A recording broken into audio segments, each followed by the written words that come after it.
Hi, I'm Thay Nguyen. I'm an associate professor in Department of Mathematics. So in this project, we are using the drone and the artificial intelligence to detect one kind of weed in the cranberry fields called Carolina redwood. This is a very popular type of weed in cranberry fields. Basically, take over the cranberries if it is not treated. We want to develop an AI and autonomous drone systems do the spot spraying autonomously. Currently, the farmers have to use the plane to spray the whole field, and we want to develop a system that can help them do the spot spraying, saving the cost and also better for the environment.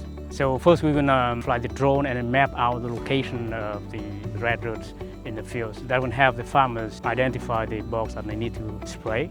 And also later on we'll develop a system that can do the detection and spraying in real time and autonomously. So the farmer doesn't have to go in the field and do the spraying themselves.